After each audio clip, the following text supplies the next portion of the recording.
Esta noche nos convoca un tema que para nosotros es importantísimo, como lo es el humanismo ignaciano.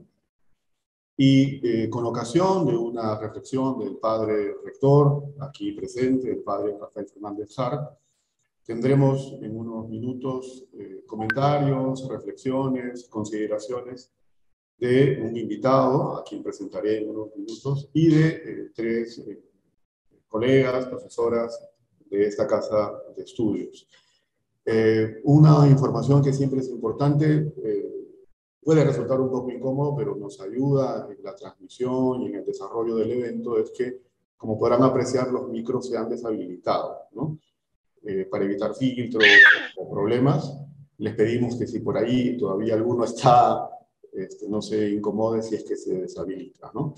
Entonces, la dinámica de este evento, las humanidades hoy, o la reflexión en torno al humanismo ignaciano, tiene como eje central la reflexión del padre rector, y como acabo de decir, los comentarios y consideraciones que nuestros invitados o quienes participan en la mesa también nos alcanzarán.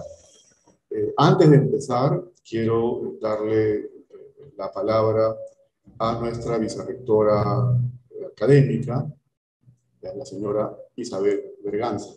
Isabel, por favor, te escuchamos. Muchas gracias. Buenas noches a la mesa, al doctor Rafael Fernández Hart, rector de nuestra universidad, al profesor Luis Bacigalupo, a la doctora Soledad Escalante, a Milagros Lucero, a Sandra Pinasco, ¿no? A todo el público presente. Buenas noches. Deseo darles la bienvenida a la mesa redonda Las Humanidades Hoy, ¿no? Como decía Juan Carlos, es sin duda un evento que parte de lo central de la universidad, ¿no? De nuestra misión como institución y también como obra de la Compañía de Jesús. Por lo tanto, es un evento importante, ¿no? Que parte de lo fundante de la institución. Como organismo de formación superior, nuestro deseo, por lo que trabajamos todos y todas cada día, es por formar a personas que sean lo que nosotros llamamos las 4 Cs, ¿no? Que sean competentes en su profesión, pero que a la vez también sean conscientes y capaces de analizar críticamente la realidad donde viven, que se comprometan con su país y su sociedad y que además cuenten con una actitud compasiva y solidaria, ¿no? Es decir, queremos, deseamos, soñamos, trabajamos por formar a profesionales humanistas que dediquen lo mejor de sí para construir una sociedad más justa y sostenible, ¿no? Sin duda, el país, el mundo actual los necesita y los necesitamos. Para ello, el año pasado, de diversas reflexiones que se iban generando en el interior de la comunidad universitaria, se generó un cambio en nuestro estatuto y en nuestro organigrama. Pasamos de tener un programa de humanidades a tener una oficina de formación humanista. Y esto se produjo desde el deseo de profundizar en la transversalización de esta visión humanista en la universidad y en todos nuestros programas formativos. Deseábamos que esta visión humanista no esté centrada solo en algunas asignaturas o en un grupo de ellas, sino que podamos profundizar en todas nuestras asignaturas, que toda nuestra formación tenga ese sello para que nuestros egresados, nuestras egresadas, ¿no? Ya sean ingenieras, filósofos, abogados, administradoras, politólogos, sean humanistas, ¿no? Que todos nuestros programas formativos ayuden a formar a profesionales humanistas, ¿no? Además, también es importante resaltar que esta oficina ha sido creada en este tiempo de transformación, ¿no? De cambio, de incertidumbre que vivimos actualmente, ¿no? Un tiempo que sabemos que no es fácil, que no está siendo fácil y que nos habla, por una parte, de necesidad de cambio y también de la importancia de tener en cuenta al otro, a la persona en su integralidad, al medio ambiente, a la justicia, a los diferentes derechos, ¿no? Y con este objetivo y reto a la vez nació como parte del vicerrectorado académico de la universidad la Oficina de Formación Humanista en este año 2021, ¿no? Y la doctora Soledad Escalante, como jefa de dicha oficina, asumió el reto de irla construyendo, ¿no? Junto también a la unidad de formación en la experiencia que forma parte de esta oficina, ¿no?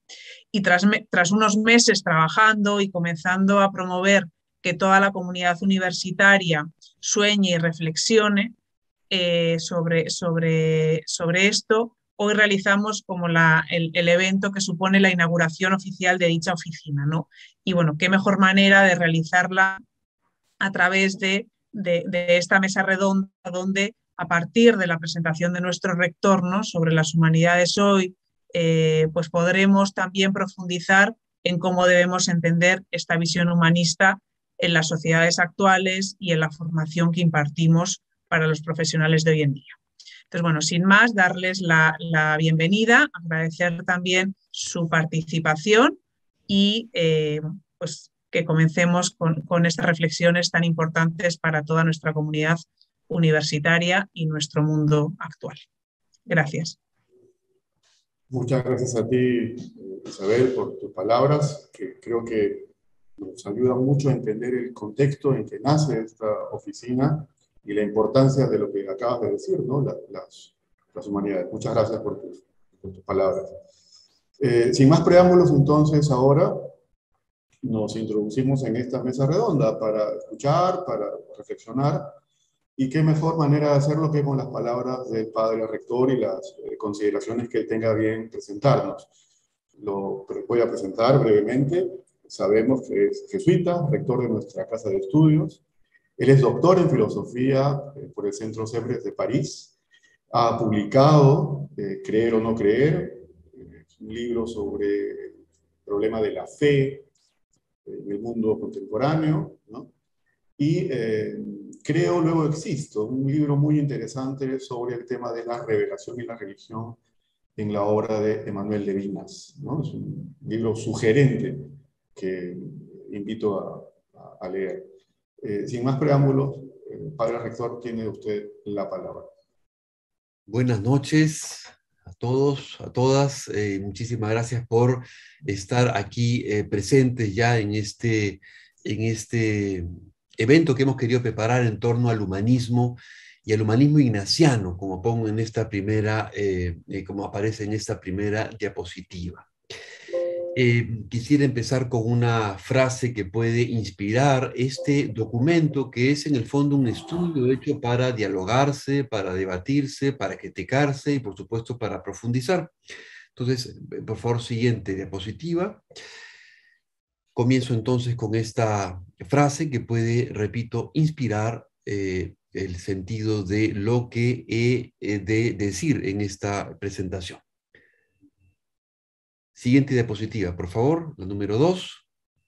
Esta frase del Lubac puede ser una inspiración para lo que voy a decir y para lo que aparece en ese estudio que vamos a escuchar después comentado por el doctor Luis Bacigalupo y por los panelistas. Aunque a veces lo pretenda, no es verdad que el ser humano pueda organizar la tierra sin Dios. Más bien, a fin de cuentas, sin Dios, la organiza contra sí mismo. El humanismo que excluye a Dios es un humanismo inhumano. Creo que esta primera frase puede ser inspiradora, repito, para lo que pretendo exponer. El título que he escogido para mi estudio es el humanismo ignaciano hoy. Porque, cierto, hay diversos humanismos y porque este humanismo en concreto, humanismo ignaciano, es el resultado de la relectura que hacen Ignacio de Loyola, San Ignacio de Loyola y los primeros jesuitas en el siglo XVI. Considero que en una época en que resurge el interés por las humanidades, por el humanismo, este humanismo ignaciano puede constituirse en un aporte a la formación e investigación académicas. Su aporte central se encuentra en la invitación explícita que se hace a la persona para explorar los límites de su interior y de su exterior. Es un humanismo que no nos libera, no nos exime de la tarea de explorar esos límites.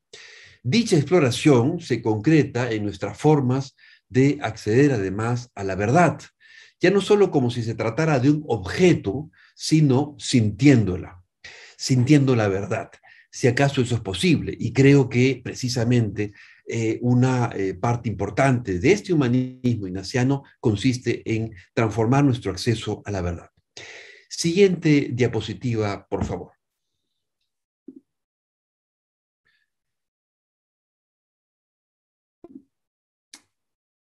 En la pedagogía ignaciana se ha recogido, o mejor dicho, ha recogido su tradición educativa y la ha expresado a través de 5 momentos que completan el proceso de aprendizaje, ya sea puntual, por ejemplo, en un salón de clases, en una sesión de clases, o extenso, por ejemplo, pues en el proceso extendido, valga la redundancia, de la formación universitaria. Estos momentos que consigna la pedagogía ignaciana, la pedagogía que emana de las propuestas de San Ignacio de Loyola, cuentan estos 5 momentos. Contexto, que podríamos decir es contar la historia. Experiencia, que responde a la pregunta ¿qué sentir emerge frente a un tema, frente a una dimensión de la vida, frente a un problema, ¿cierto? La experiencia entonces se refiere a qué sentir emerge. Reflexión, imaginación, es el tercer momento del aprendizaje ignaciano. Podría resumirse esa reflexión, imaginación en la pregunta ¿qué nos hace pensar? El cuarto momento de esa estructura ignaciana es la acción, es decir, a qué nos lleva aquello que estamos confrontando, ¿no? Con lo que nos estamos confrontando como aprendizaje, repito, puede ser un problema, un descubrimiento, etc. Y finalmente la evaluación, es decir, qué es lo que podemos mejorar. Estos 5 momentos de la pedagogía ignaciana han sido escogidos por mi persona para el estudio que presento. Entonces es un documento que va a seguir a pie juntillas de manera muy rigurosa cada uno de estos momentos para dar cuenta de lo que es del sentido del humanismo que llamo ignaciano. Comencemos entonces con el primer momento, el contexto. Siguiente diapositiva, por favor. El contexto, entonces, como podemos ver, lo he representado con una estructura piramidal, ¿no? Para representar la larga historia de las humanidades, tenemos una amplia base constituida por las humanidades clásicas, grecolatinas, fundamentalmente grecolatinas, ¿no? Sin duda alguna. Sobre ellas se construye en un segundo momento de la historia, en el siglo XVI, este conjunto de humanidades propias del Renacimiento. Y sobre esta última, sobre este último o segundo momento histórico, grande, amplio de las humanidades, repito, durante el Renacimiento, emerge este humanismo ignaciano que al mismo tiempo recoge elementos fundamentales, tanto de las humanidades clásicas como de las humanidades del Renacimiento, pero al mismo tiempo también se distancia. En el estudio que he trabajado a lo largo de algunos años, me atrevo a decir que la asimilación de los jesuitas de esas humanidades de alguna manera subvierte, ¿no? Subvierte las humanidades en su sentido más habitual. Quizás una de las dimensiones más importantes a distinguir para comprender cómo se relaciona el humanismo ignaciano con el resto, con esa historia larga, está en la diferencia que se hace entre la erudición y la piedad.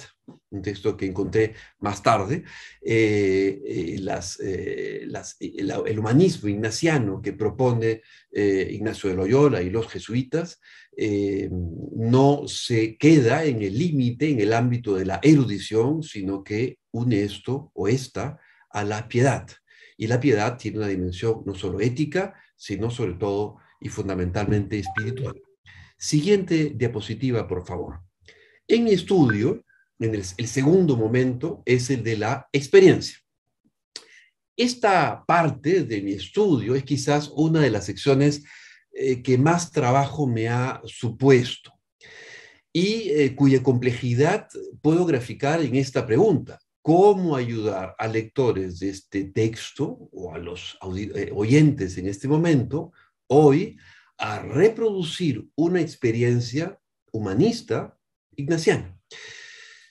Mi respuesta, entonces, se centra en, bueno, 3 elementos que aparecen en esta diapositiva, pero fundamentalmente se centra en el don, en esto que probablemente es un término de la vida cotidiana, el don, el dar, ¿no es cierto? La sensibilidad y la gratuidad, que son sin duda experiencias también cotidianas, son, a mi manera de ver, las mejores ayudas que he encontrado para explicar, para graficar lo que representa el don.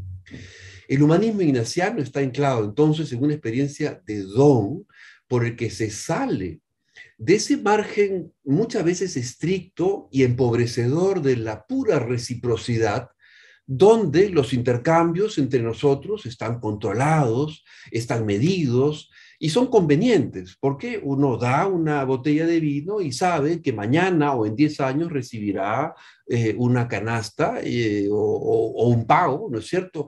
Entonces, lo atractivo de esta dimensión, de este humanismo, está en que esta noción del don rompe, a mi manera de ver, estos márgenes estrechos y repito, convenientes de la sola reciprocidad. El don se recibe en experiencias de contacto cotidiano, de contacto. Y quizás por eso hay que subrayar, en mi texto hablo de la encarnación, también de la experiencia de la carne, del cuerpo, precisamente porque ese don se da en esas experiencias de contacto cotidiano. Pero que de alguna manera nos arrancan de este aquí y ahora, y sobre todo nos arrancan de esa posibilidad de devolver el don. A veces estamos también habitados por esa necesidad de devolver el don. El humanismo ignaciano nos ubica entonces en una riqueza del don que rompe la reciprocidad al punto de no sentir esta obsesión por devolver el don. Siguiente diapositiva, por favor. La tercera parte de mi estudio ubica como la pedagogía ignaciana la reflexión-imaginación. Y aquí pongo 4 ventanas: totalidad y pluralidad, justicia y libertad, ciencia e interdisciplinariedad, podría decir ciencia única e interdisciplinariedad, mundo domesticado y casa común. La reflexión que he propuesto alrededor del humanismo ignaciano aterriza en nosotros como lugar de preguntas. Hay muchas preguntas que aparecen a partir de esta dimensión humanista, espiritual a la vez, y sobre todo aparecen muchas tensiones.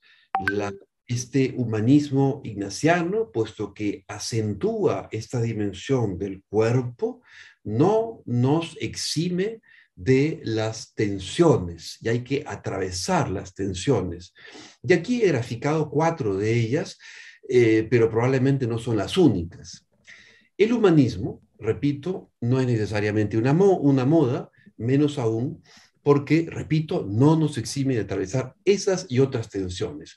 Pero las tensiones enunciadas no se resuelven saltando a un lado de la oposición. No se trata de decidir un extremo o el otro. Algo que acaso no he mencionado y que es esencial es el proceso por el que es indispensable desarrollar posiciones ponderadas y meditadas. Siempre hay que tomar posición en este humanismo ignaciano. Siempre hay que tomar posición.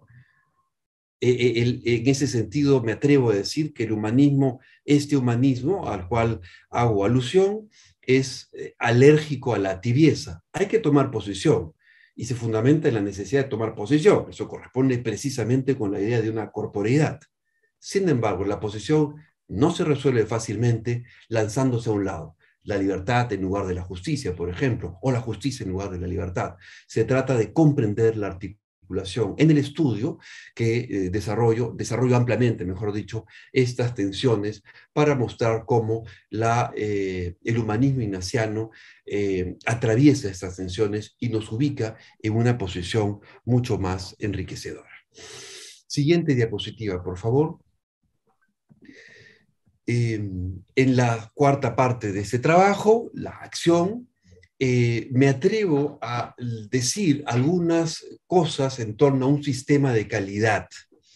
De alguna manera, la acción en la pedagogía ignaciana nos lleva a ir aterrizando los elementos previos, ¿no? El contexto, la experiencia, la reflexión e imaginación tienen que aterrizar. De ahí entonces que haya una invitación muy concreta a la acción. Y en el humanismo ignaciano me parecía entonces que lo pertinente era introducir un sistema de calidad. Hoy, por cierto, también muy en boga.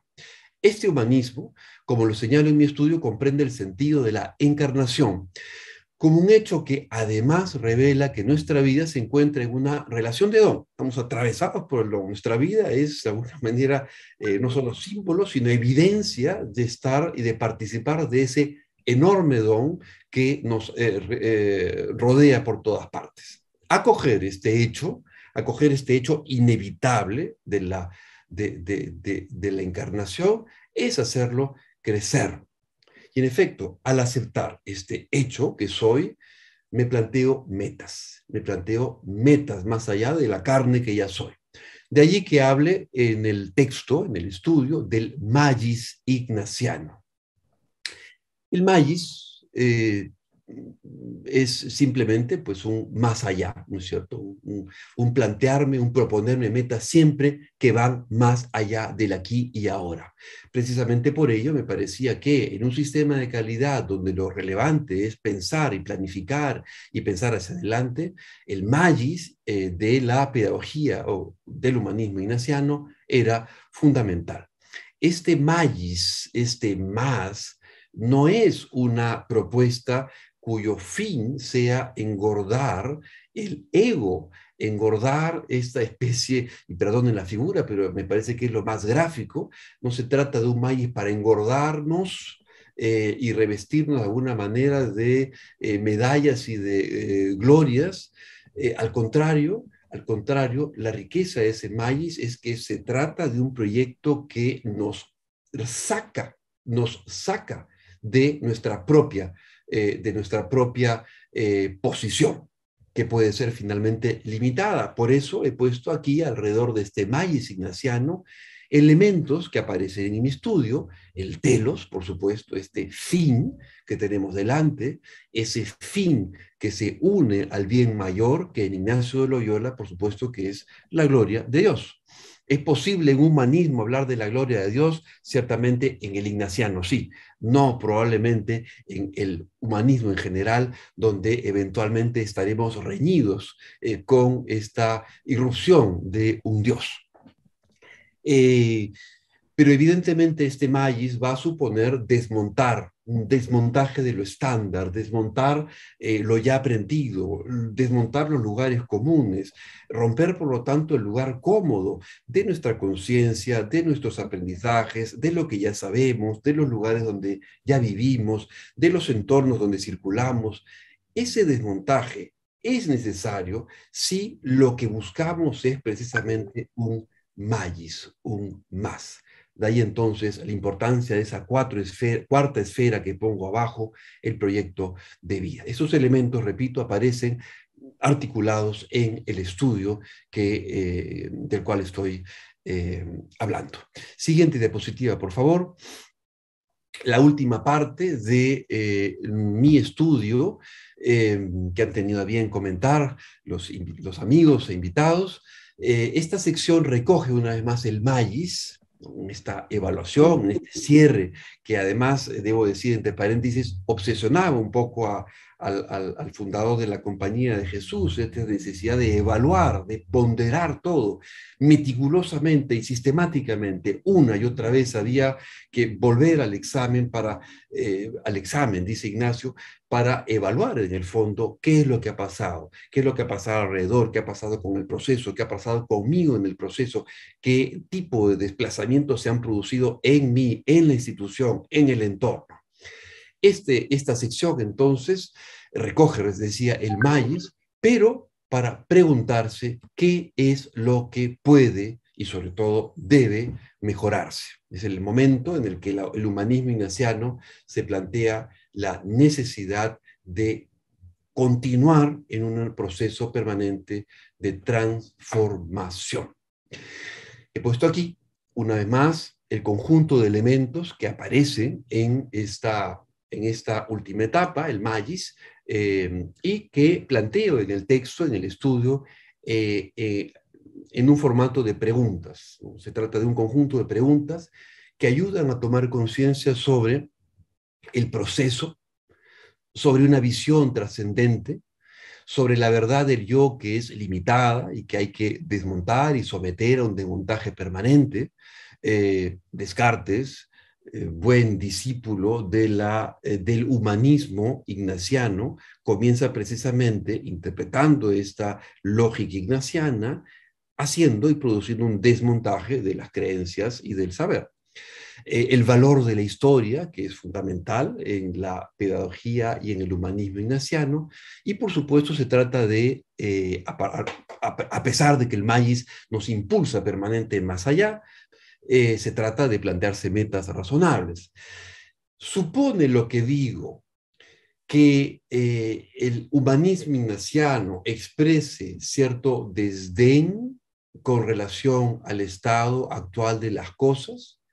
No, por cierto, pero sí plantea una suerte de insatisfacción, una sana insatisfacción que se convierte en elemento fundamental para ir más allá.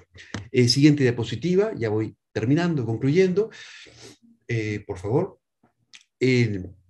Simplemente para concluir, propongo acá una frase de Vicente Santuc.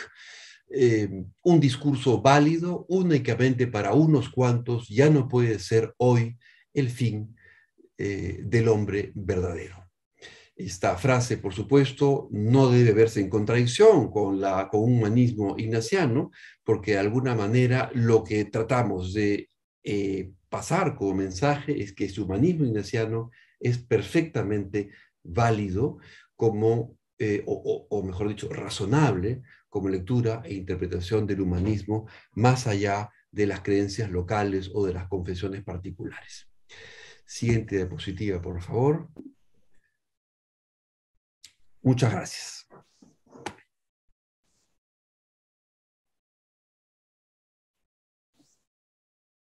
Muchas gracias, Padre Rafael, por sus palabras. Muy sugerente este análisis que nos alcanza de los momentos del proceso formativo, ¿no? Y que expresan este humanismo ignaciano. Interesante también en la última reflexión sobre la insatisfacción, muy sugerente.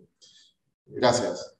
Es el turno ahora de nuestro invitado, doctor Luis Bacigalupo, a quien muchos probablemente conocemos porque hemos sido estudiantes suyos. Él es doctor en filosofía por la Universidad Libre de Berlín.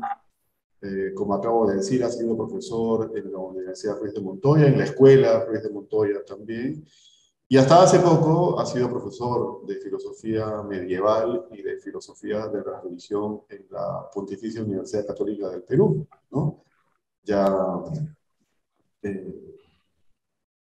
está jubilado. Lo recordamos y qué gusto tenerlo aquí entre nosotros. El profesor Bacigalupo ha publicado, entre otros textos o documentos, Intención y conciencia en la ética de Abelardo, libro interesante, y un libro que a mí particularmente me gusta mucho, que es el llamado Los rostros de Jano, ¿no? Sobre la sofística cristiana y su vínculo con Agustín. Y entiendo que está en preparación un texto sobre Aristóteles. país. Le damos la bienvenida al doctor Bacigalupo. Lucho, buenas noches. Por favor, tienes la palabra. Buenas noches, muchísimas gracias por la presentación, Juan Carlos, y muchas gracias a la universidad por la invitación a ser parte de esta interesante mesa. Yo he leído con atención el texto de Rafael, el texto extenso, detallado, que ha resumido en los 5 puntos de la exposición. Y entonces estoy perfectamente consciente de que la riqueza de la reflexión es mucho mayor y mucho más detallada de lo que una presentación escueta puede lograr. Pero me voy a ceñir a los 5 puntos de la exposición que acabamos de escuchar para comentar lo siguiente. Primero, respecto de la pregunta general que guía la reflexión de Rafael, yo creo que el intento de responder a la pregunta por la formación humanista desde la perspectiva del humanismo ignaciano es lo que corresponde a una universidad como la Universidad Antonio Ruiz de Montoya, y las perspectivas de dar una respuesta satisfactoria son, desde mi punto de vista, muy prometedoras. El punto número 1 de la exposición es el contexto en el que hay que repensar el humanismo.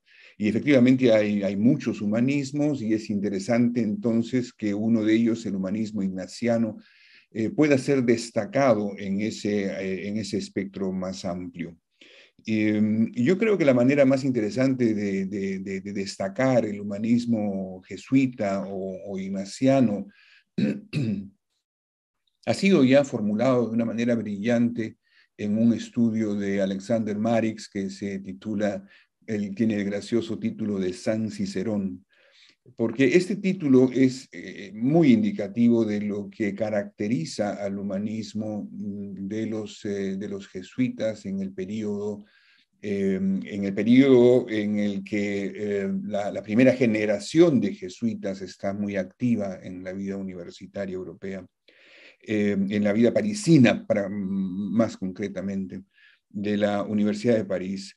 Allí hay que destacar una historia que es muy larga, pero que se puede acotar, se puede resumir de la siguiente manera.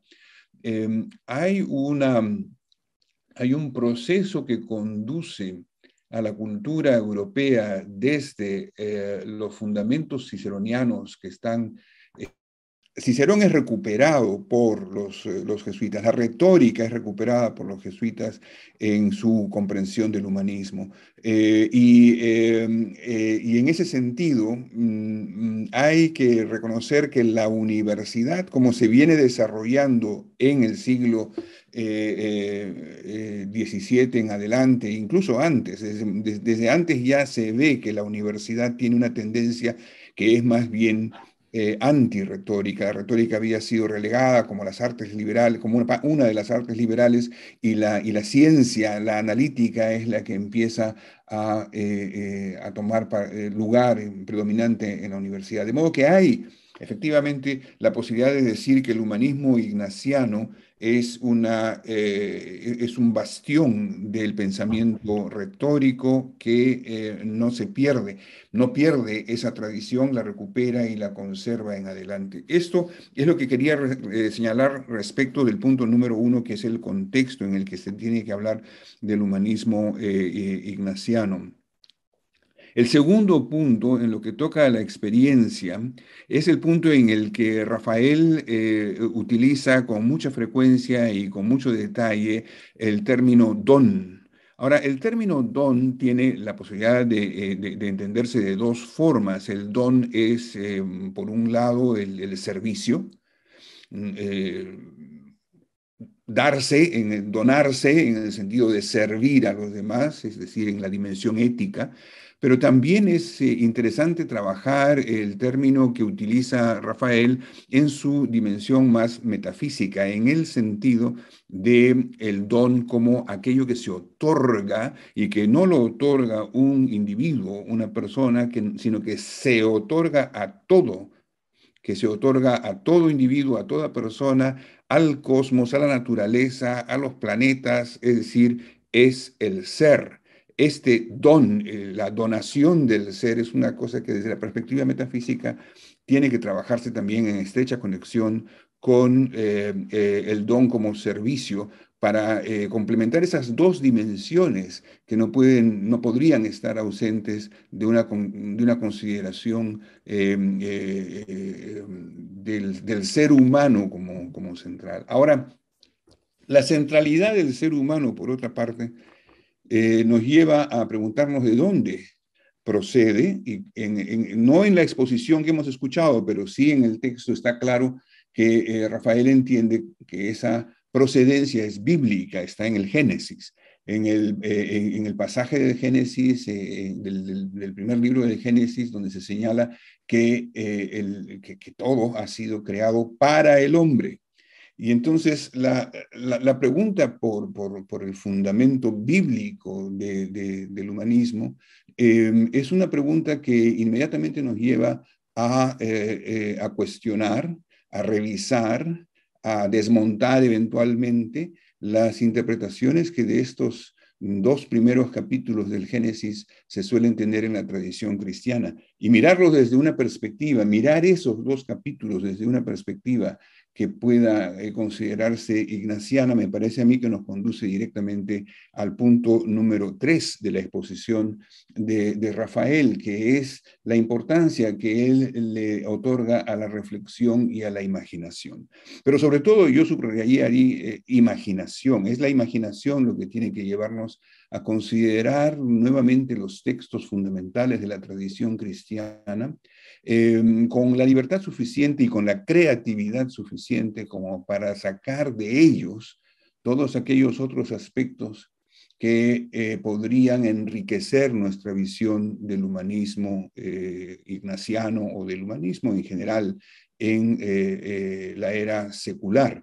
Eso significa que recuperar el lenguaje simbólico, trabajar con estos símbolos de manera libre en el ámbito universitario es una de las tareas pendientes que nos permitan ver, que nos hagan ver que hacer teología no es hacer dogmática, que hacer teología es plantearle preguntas al texto bíblico, con la confianza de que las preguntas planteadas abran nuevas perspectivas de interpretación de la centralidad que se le otorga al ser humano en esta tradición.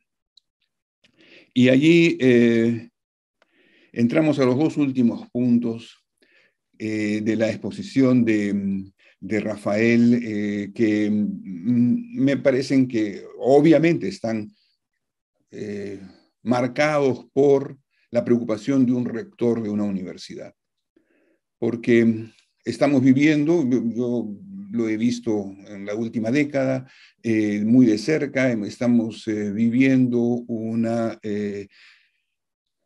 suerte de presión generalizada en el mundo, no es solamente un tema nuestro, que se ejerce sobre la institución universitaria de tal modo que pueda lograr indicadores de calidad que le permitan ser parte de una comunidad en donde todas las instituciones estén de algún modo reguladas por un marco homogéneo y estable. Esto yo no sé, es una duda más bien personal, pero no sé si es algo que debamos celebrar, es algo que probablemente tenga que hacerse porque estamos dentro ya de esa dinámica y de ese proceso sin posibilidades de poder evadirlo, pero no estoy seguro de que sea necesariamente lo que conduzca a esta idea que destaca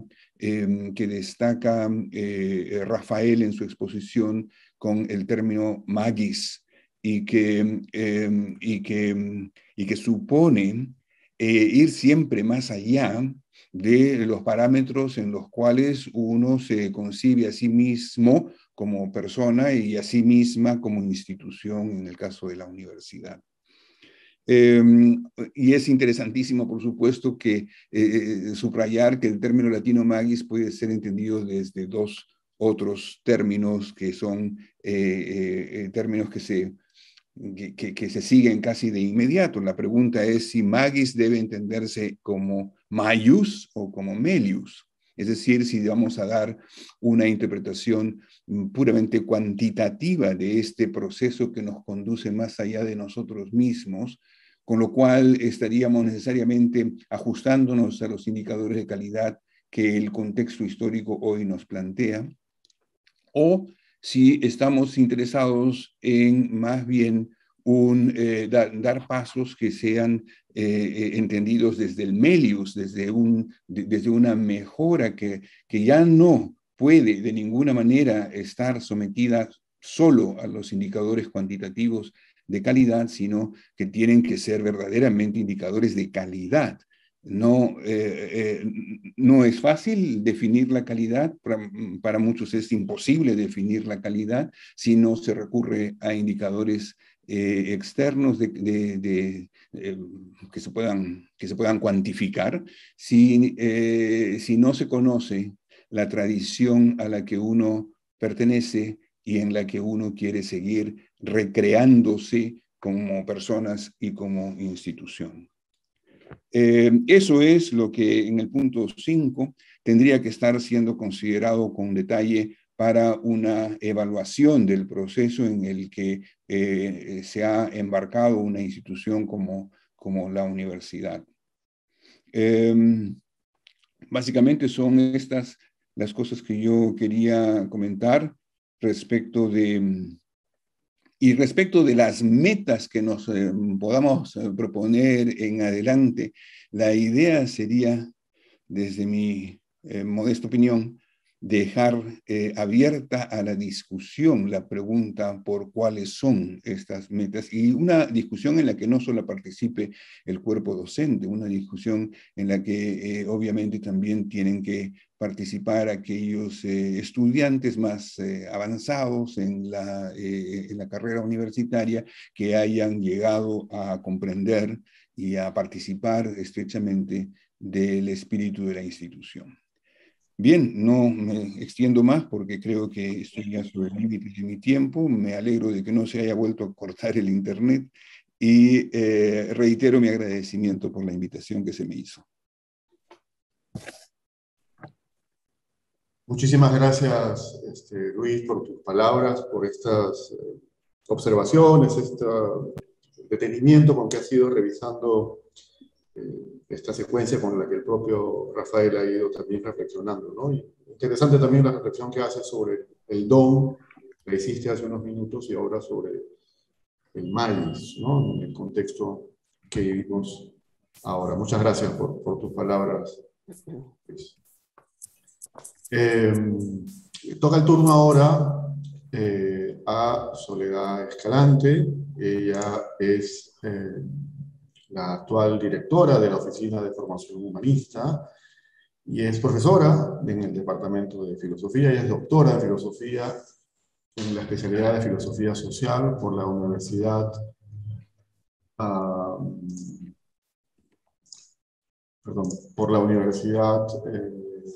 Johann Wolfgang Goethe en Alemania, y repito, ahora está a cargo de esta oficina que en su momento la vicerrectora Isabel Berganza presentó.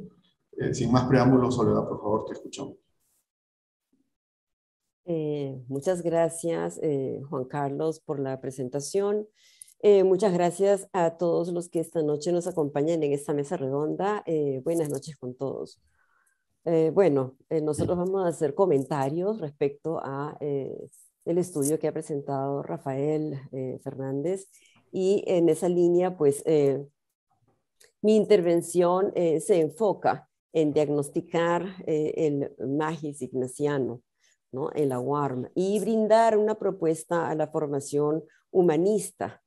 Esta es la cura personalis. El humanismo ignaciano, del que se habla en el texto de Rafael, nos impulsa a explorar las dimensiones comprendidas en la pedagogía ignaciana por medio de la acción, el sentir y el gustar. El magis y la cura personalis pueden ser respuesta a las humanidades hoy. Para la educación jesuita, que busca una formación integral, profesional y en el servicio responsable con y para los demás, los estudiantes universitarios son jóvenes que están en el camino de lograr la madurez intelectual, afectiva y espiritual. Son personas que cuentan con una cultura juvenil en la que predominan sus propias prácticas, creencias y aspiraciones. Una investigación realizada por AUSJAL, que es la Asociación de Universidades Confiadas a la Compañía de Jesús en América Latina, muestra que los jóvenes inmersos en este proceso llamado globalización enfrentan diversas dificultades y retos debido a los constantes cambios tecnológicos, económicos, políticos y ahora salubres. Existen ciertos estereotipos que los identifican por sus maneras de hablar, de comportarse o de vestir, pero realmente, ¿quiénes son? ¿Qué piensan? ¿Cómo viven? ¿Qué hacen? ¿Y por qué lo hacen? ¿Quiénes son esos jóvenes a los que se quiere educar y formar en la UARM? Lograr que estos jóvenes, como lo propone la formación jesuita y como bien lo ha desarrollado en su estudio Rafael, sean capaces de salir de su individualismo, que se incomoden con el mal del otro, que puedan manejarse en el entorno globalizado, con acciones comprometidas con y para los demás, que puedan indignarse y actuar en bien de la comunidad, son importantes retos para el docente de la UARM. Por esto, identificar con claridad las características de los jóvenes con quienes se va a trabajar facilitará el logro de las metas de aprendizaje y formación propuestas por el docente.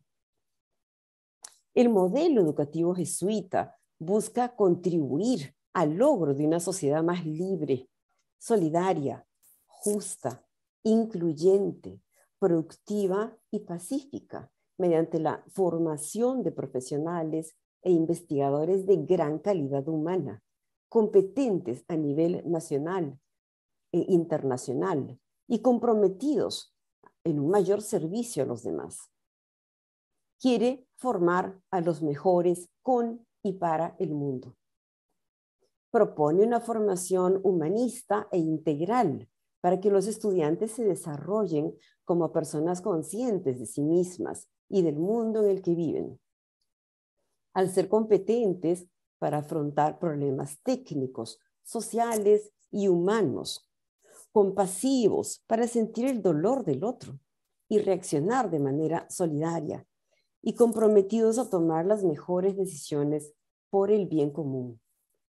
Es decir, una educación que forme personas y no solo profesionales altamente calificados en las aulas universitarias. La pedagogía ignaciana, como bien lo presenta en su reflexión Rafael, propone desarrollar el humanismo en sus estudiantes a través de la creatividad, la criticidad, la libertad, la solidaridad, la integración afectiva y la apertura a lo trascendente. Para lograrlo, además del ambiente universitario y de los programas curriculares, es fundamental el compromiso del profesor con el desarrollo académico, intelectual, afectivo, moral y espiritual del estudiante. La formación jesuita necesita docentes y estudiantes que quieran lograr y dar el magis, el más, en todas sus acciones, que los lleve a alcanzar y consolidar la excelencia académica y profesional, el humanismo integral para dar el mejor servicio a los demás. Docentes que desarrollen y proporcionen a los estudiantes competencias, conocimientos y herramientas para actuar, proponer y responder a las necesidades de la sociedad, de la humanidad. El magis ignaciano, el más, se refiere al desarrollo más completo posible de las capacidades individuales de cada persona en cada etapa de su vida y a la disposición de continuar en este desarrollo a lo largo de su vida y con la motivación de emplear las cualidades desarrolladas de servir a los demás. La cura personalis aparece como un puente entre la formación y la cultura. La cura personalis no es opcional, sino inherente de la educación jesuita. El cuidado de la persona, del estudiante que está en formación y en proceso de alcanzar su madurez personal y profesional, del docente que está en una búsqueda constante de ser una persona y un docente más preparado en todos los ámbitos, y de las otras personas fuera del aula con las que habrá de comprometerse el profesional egresado. La cura personalis invita a ser sensibles a la diversidad de las personas, su edad, su cultura, su madurez espiritual, su condición de vida. Más que las palabras, serán las acciones y el ejemplo de vida personal que los educadores puedan dar a los alumnos, lo que contribuirá a su formación y a la cura personalis.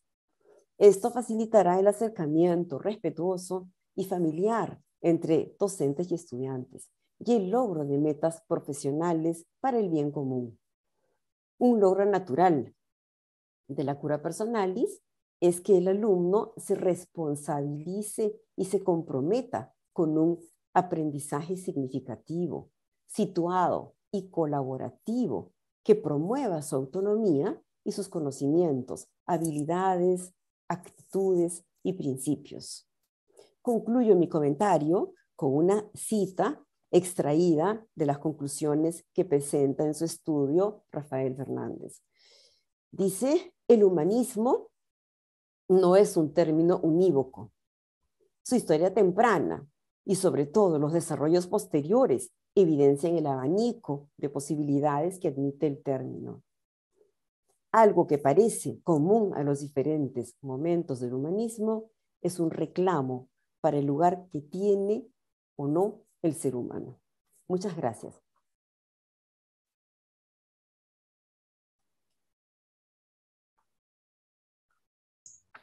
Muchas gracias, Soledad, por tus palabras, por tu reflexión sobre la cura personalis, también muy sugerente.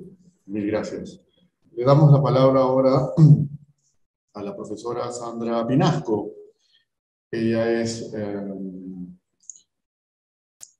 maestra en estudios teóricos de psicoanálisis por la Pontificia Universidad Católica del Perú y actualmente es la jefa de la Oficina de Promoción y Difusión de la Investigación en la Dirección General de Investigación de nuestra Casa de Estudios. Ella también nos va a alcanzar sus consideraciones al respecto.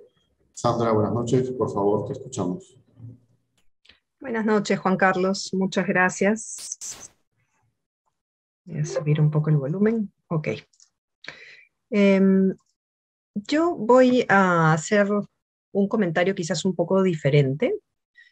Voy a seguir la propuesta del artículo que nos ha alcanzado el padre Rafael, que debo decir ha sido muy inspirador, de hecho. Y les voy a pedir a todos que me acompañen a hacer un recorrido por los 5 momentos del proceso de aprendizaje que propone la pedagogía ignaciana, recogidos en los primeros años de la propuesta de humanidades en la Ruiz de Montoya.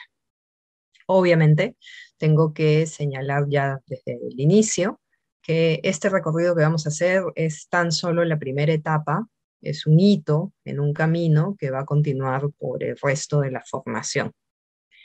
Pero, por supuesto, me tomo la licencia de centrar mi exposición en esos primeros años porque son los que más conozco. He trabajado en el programa Humanidades cuando era todavía programa, antes de la oficina, durante varios años.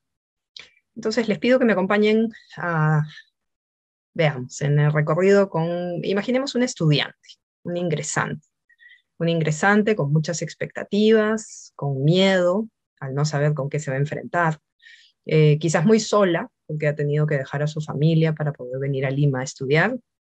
Este estudiante probablemente no ha escuchado la palabra humanidades hasta que llega a la charla de la oficina de admisión y le hace recordar lo que le enseñaron en el colegio sobre el humanismo. Probablemente recordará que fue una corriente de pensamiento, algo cercano al Renacimiento, siglo XV, XIV, y quizás la frase, la centralidad de la persona, le puede hacer pensar también en que su aprendizaje en la universidad estará centrado en el ser humano, en que quizás tiene que aprender más del ser humano para ampliar sus conocimientos, o quizás le hace pensar en una universidad que centra su trabajo en las personas y no solo en códigos o cifras. Partiendo de este contexto y con estas ideas en mente, va a iniciar su primer semestre y se encuentra con múltiples experiencias nuevas, algunas probablemente inesperadas. Se va a adentrar en la historia universal antigua. Grecia, Roma, le permitirán ampliar una base para sostener sobre ella una comprensión de la historia del arte pictórico y la lectura de diversos textos literarios. Su encuentro con el curso de lengua va a resultar algo distinto de lo que está acostumbrada. Ya no va a enfrentarse a una lista de errores que debe evitar y quizás le permita conocer conceptos como variedad académica y discriminación lingüística, y entender que no se trata tanto de corrección, sino de adecuación. De pronto, su forma de escribir y expresarse deja de ser examinada o sancionada para ser valorada. Y por primera vez en un curso, alguien le preguntará por su proyecto de vida y su mirada sobre la justicia en las pequeñas escenas de la vida cotidiana, como ocurre, de hecho, en sus clases de ética. Esta primera experiencia de desarrollar su sensibilidad, tanto estética como histórica y social, formará su apertura a una nueva mirada del entorno y de sí misma. El recorrido no va a estar exento de retos, aunque se enfrente a varias ideas que cuestionan lo enseñado en la escuela y la presión del estudio, del trabajo, apenas le deje tiempo para experimentar realmente su proceso, lo atraviesa de todas maneras y va a gustar de lo nuevo que empieza a percibir. La emoción que sintió al descubrir un nuevo autor que la conmovió en esa primera lectura íntima, la compartirá luego con sus compañeros, en un movimiento que la va a llevar a descubrir en comunidad, confrontar lo que experimenta con las experiencias de los otros. Esta es una construcción colectiva y se va a llevar a un nuevo nivel cuando, junto con sus compañeros y compañeras, proponga, por ejemplo, ideas para la Sabatina de Humanidades, ese evento que consolida el trabajo conjunto y la creación comunitaria a partir del diálogo, que en realidad es el verdadero sello del humanismo ignaciano. Pero sigue avanzando y empiezan los cuestionamientos, las tensiones. Conocer más de la historia universal no la puede hacer olvidar la historia del Perú. Leer obras de autores europeos o estadounidenses no impide que regrese a lecturas latinoamericanas. Conocer filósofos occidentales la lleva a sumergirse en el cine contemporáneo y una reflexión transcultural, en un movimiento pendular que le permite valorar, y aquí voy a citar el texto de Rafael, la diversidad en toda su extensión. A la par de ese enfrentamiento, nuestra estudiante se encuentra con la experiencia propia de la libertad, producto natural del proceso de aprendizaje, de sentir que en poco tiempo se aprende y experimenta lo que parece una vida completa. Pero esa emoción, producto de las interminables posibilidades que le brinda la libertad, se tamiza cuando lleva cursos con la modalidad, por ejemplo, de aprendizaje en la experiencia, y vive directamente el impacto en la comunidad que puede tener lo que aparentaba ser solo teoría en el salón de clases. De pronto, sus clases de historia del Perú prehispánico la pueden llevar a guiar visitantes en la Huaca Mateo Salado o preparar recorridos por Pueblo Libre. La justicia pasa a ser la contraparte de la libertad, y el reconocimiento del otro en quien se ha dejado una huella lleva a reconocer al otro como parte de uno mismo. En la conformación de nuestra identidad son tan relevantes nuestros vínculos más cercanos como aquellos que nos presentan como parte de un todo. El reconocer el impacto que tienen nuestras relaciones en quienes somos es el primer paso para matizar la relevancia que le otorgamos a nuestra libertad. Para cuando curse el tercer y cuarto semestre, nuestra estudiante ya está formada en el trabajo universitario.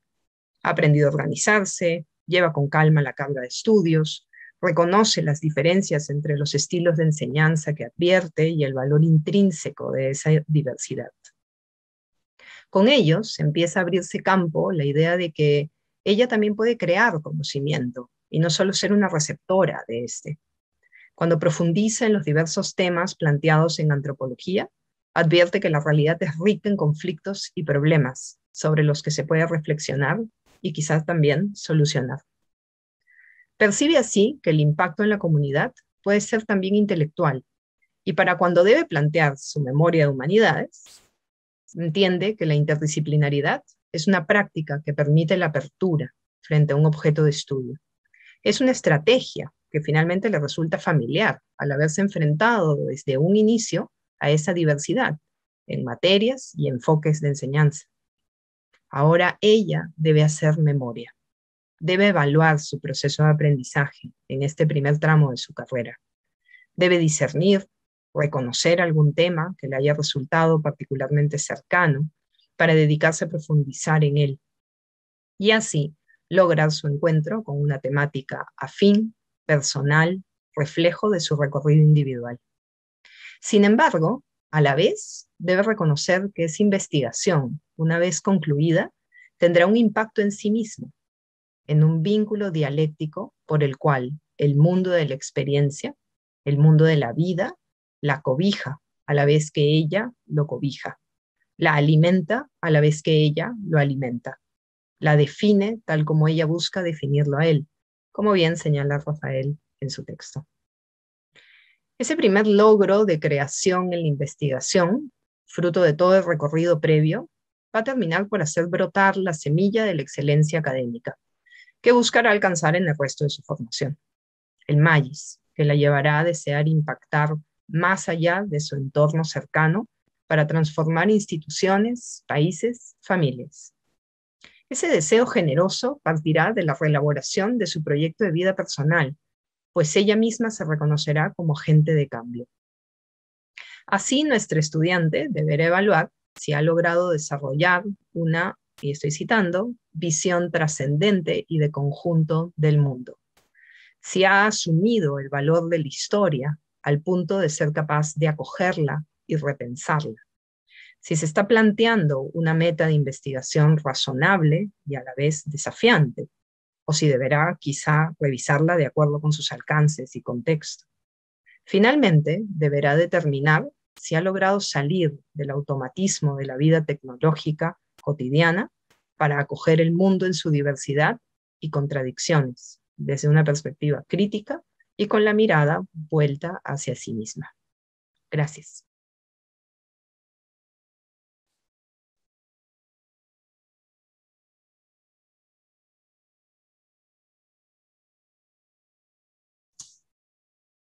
Muchas gracias a ti, Sandra, por tus palabras y por este ejercicio en el que nos has involucrado de repensar el itinerario que hace un jovencito, ¿no? Varios aquí somos docentes, o varios hemos hecho la experiencia también, y mira, en estos minutos que nos has conducido, creo que nos has llevado a más de uno a recordar ese proceso.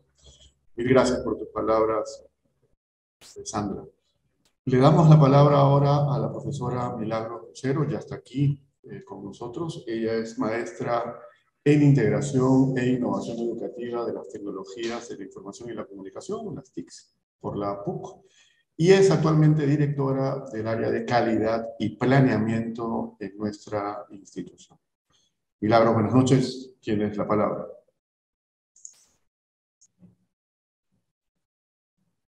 Por favor, el audio para Milagros. Bien. Buenas noches a todos y todas las presentes. En primer lugar, quisiera agradecer al rector, el doctor Rafael Fernández, y a Soledad Escalante por propiciar este primer encuentro de reflexión sobre el humanismo ignaciano, cuya pretensión, intuyo, ¿no?, es ir direccionando nuestras reflexiones, nuestro análisis como institución, como comunidad universitaria. Como se menciona en el estudio, el término formación humanista hoy en día es utilizado por distintas casas de estudio en la presentación de sus propuestas o modelos educativos. De hecho, desde la actual ley universitaria, en su artículo 3º, se define a la universidad como una comunidad académica orientada a la investigación y a la docencia, que brinda una formación humanista, científica y tecnológica con una clara conciencia de nuestro país como realidad multicultural. En este sentido, es que afirmar que nos encontramos en una universidad humanista hoy ya no proporciona un aspecto particular. Por ello, considero pertinente y oportuno este primer esfuerzo que inicia a pensar un humanismo con un adjetivo ignaciano. Este es uno de los varios aspectos de diálogo y reflexión que contaremos con distintos públicos, tanto internos como externos, a fin de ir consolidando este concepto, este sello institucional. En esta oportunidad, la Oficina de Formación Humanista, así como la Oficina de Formación Ignaciana, se encuentra respondiendo a este primer reto institucional. Y sí, como se mencionó al inicio, la universidad ha realizado en estos últimos meses cambios en su estructura organizacional con el ánimo de generar las instancias y espacios que logren impregnar a los distintos miembros de la comunidad universitaria estos sellos identitarios. Empecemos por pensarlos, pero luego pasaremos a sentirlos y gustarlos. Recordemos, como el mismo estudio nos plantea, que la sensibilidad a la que nos hace receptivos a lo que está a nuestro alrededor, la gratitud nos permite gozar de ello. Y en esa línea, formarse en la sensibilidad supone acompañar lo que produce la persona, pero como miembro de una comunidad. Por eso es posible aprender a habitar las expresiones del ser humano. Inicio así mis comentarios en relación al documento. Primero, ¿cómo pensar, sentir y gozar un humanismo ignaciano desde una comunidad? En el estudio se examina el contexto en el que San Ignacio, en diálogo con una cultura que presta atención a las producciones del ser humano, nos plantea un humanismo sin pretensión intelectual, un humanismo que desarrolla una perspectiva en la que el ser humano construye siempre en colectivo. En ese sentido, nos anima a pensar la formación desde un humanismo no solo hacia nuestros estudiantes, sino también a todo aquel miembro de la comunidad que esté vinculado a la misión e identidad institucional. Como institución, este humanismo ignaciano debiera quedar interiorizado en cada uno de los miembros de la comunidad como generar futuros ciudadanos y profesionales, pero sobre todo con colaboradores en la misión, con un sello de tal envergadura, sí que se cuente con una comunidad formativa impregnada con este humanismo ignaciano, de este darse a los demás. Monte 2014 nos recuerda que una universidad jesuita no es un agregado de departamentos, facultades y carreras, y mucho menos una serie de individuos que persiguen su propia realización académica. Muy por el contrario, el autor nos plantea que se debería construir una comunidad que, aceptando las legítimas diferencias con gran pluralismo, comparte de fondo una misión. Esto supone que no solo docentes, directivos, sino todos los funcionarios estén imbuidos y convencidos del valor e importancia que la misión común. En este sentido, Klein 2019 resalta el hecho de que las personas que constituyen las instituciones, sensibilizadas, conscientes, serán el apoyo imprescindible para que la institución educativa esté persuadida de que de temas identitarios, como es el caso de la justicia educativa, sean parte de su agenda cotidiana y no sean considerados eventualmente. Entonces, si se plantea que este humanismo ignaciano sea una propuesta para la universidad, debiera ser pensado, sentido y gustado en las aulas, en los laboratorios y en todos los espacios formativos, así como en los de investigación y en los de gestión dentro de la universidad. Si el ser humano se construye en colectivo, es momento de formar al colectivo, de recoger y de devolver de él todo aquello que pueda ser un elemento que construya a la misión común. Un segundo elemento que me gustaría resaltar es el acercamiento al sistema de calidad y al MAGICS. El estudio nos plantea, en la sección destinada a la acción, que el humanismo ignaciano no ha sido ajeno a las exigencias de promover fines medibles por alcanzar. Eso se asocia a la creación, evaluación y mejora continua propias de los sistemas integrales de calidad como herramientas asociadas a la medición de la calidad. En este sentido, Ditronio 2014 resalta que la calidad educativa en una universidad jesuita tiene una especificidad propia que se deriva de su identidad y misión como institución de inspiración cristiana con carisma ignaciano. En este sentido, la autora dibuja la idea de que un primer espacio de búsqueda para la definición de calidad de una institución ignaciana está en los mismos textos de la compañía y en sus instituciones. Esta idea también es propuesta por Durán 2014, quien plantea que en efecto las universidades jesuitas no requieren tomar prestado desde fuera un concepto de calidad. Ellas son la expresión de un proyecto educativo complejo y universal, pero conceptualizado, cimentado y arraigado en la realidad de pueblos y culturas muy concretos. Así, lo primero para poder reconocer cómo se concreta la calidad en la universidad, en sus espacios formativos, en sus espacios de investigación, así como en los de vinculación con la sociedad, es necesario formular un proyecto educativo propio, preciso, asertivo y hoy con un humanismo ignaciano latente. Como bien expresa Sosa 2019, la fidelidad a la tradición de la que venimos significa responder creativamente a los signos de los tiempos desde la identidad que nos une con ella. Esta fidelidad no se expresa solo en mantener los nombres de las instituciones o algunos símbolos que refieran a la larga tradición histórica de la compañía. Continuando con Sosa, se reconoce que con la tradición nos une una identidad de lo que hemos llamado humanismo característico de la educación ofrecida por la Compañía de Jesús. Educación humanista porque acompaña el proceso de cada persona cuidando sus particularidades, apoyándolos a salir de sí mismo para hacerse cargo de la humanidad y abrirse a la trascendencia. En ese sentido, es necesario no solamente observar instrumentos de planificación, de medición de calidad, también nuestros modelos educativos, cómo se plantea estas respuestas creativas a nuevos espacios, a nuevos requerimientos por parte de los estudiantes, por parte de cada uno de los miembros que constituyen esta comunidad. Como tercer punto sobre el cual me gustaría reflexionar es sobre la asociación entre el discurso de calidad educativa y el término MAGICS. El estudio hoy comentado asocia el término Sistema Integral de Calidad con el MAGICS. Comúnmente, los sistemas integrales de calidad son vistos como herramientas que ayudan a la institución a la mejora continua en sus procesos, a la observación de su cumplimiento, de sus metas en cuanto a su visión y misión, siguiendo con precisión los principios que la institución se haya planteado en esa línea. Ditronio 2014 ha expresado que la búsqueda de la calidad educativa en las universidades jesuitas nace de la búsqueda incansable del MAGICS ignaciano. A la luz de Moreno 2013, en el documento se resaltan dos ámbitos para entender la calidad en la organización para luego incorporar uno tercero.